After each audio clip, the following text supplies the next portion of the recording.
So in this segment, we're going to talk about probably the most embarrassing defence I've seen of Rishi Sunak and the Tories. There's an MP, Laura Trott, who attacks Starmer, and this is embarrassment. It's an 8 out of 10 on the cringe scale. Look, I totally get last year we made a lot of mistakes, right? And I'm really, really sorry for that. But who you've got in charge now is Rishi Sunak. He is a good man. He was Chancellor during that time. It's not as if he wasn't there. I know, but he is. He was number 2 in the government. Fiona Bruce doing her job here. Jesus Christ, he's very rare. When all these mistakes that you're referring to were happening. And during that time, he produced furlough. Was he just going like that? He produced furlough for the country, which supported the jobs of many people in this room, right?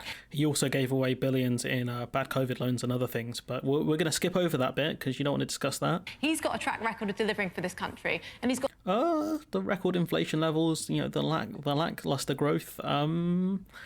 I don't think that's, unless you're delivering bad things to the country, I don't think that's what the country wants. 5 priorities that he's going to do this year. He's going to halve inflation, he's going to grow the economy, he's going to reduce the debt, he's going to cut those waiting lists, which are way too long, and he's going to stop the boats. So he's already failed on the waiting list thing.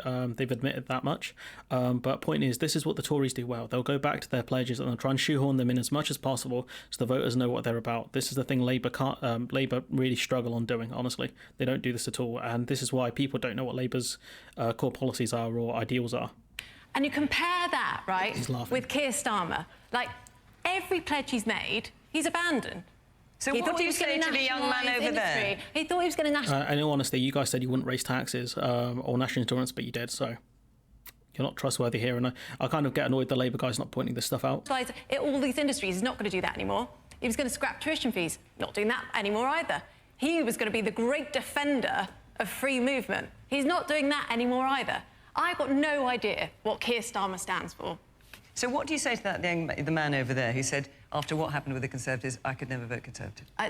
I'm really sorry, is what I would say to you. I really am sorry. But we've got a really good, decent man in charge who's doing the right thing for the country, who is delivering for the country, and I back him 100% to be a brilliant Prime Minister, and he will go on doing that.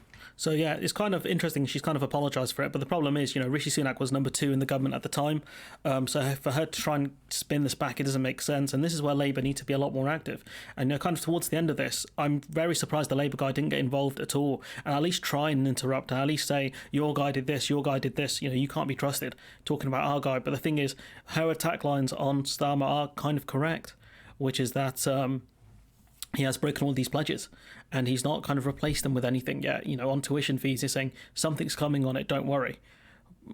It's just shocking, but this is the door he's opened for the Tories, and this is what they'll do. They'll paint him as untrustworthy and they'll sling mud at him, because the Tories do one thing well, is they'll drag you into the mud and they'll win that fight, and that's what Starmer's left himself open to. But this is the most embarrassing defence of Sunak I've ever seen. Oh, he's a good man and all of this stuff. Like, no, bruv, he's not a good person. We know this to be true.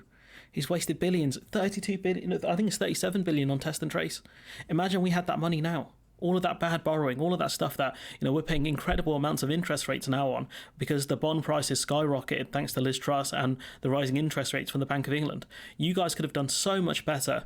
Honestly, this idea that, Sunak is better than Starmer is ridiculous. But, if the Conservative Party managed to portray Starmer as someone who's completely dishonest and won't deliver for the country, then, the Labour Party can have real troubles here if people start buying that. And it'll be difficult for them to convince people of that. But you never underestimate the stupidity of the electorate, honestly. Never underestimate the stupidity of the electorate, especially when, some British people live by the phrase, better the devil you know than the one you don't.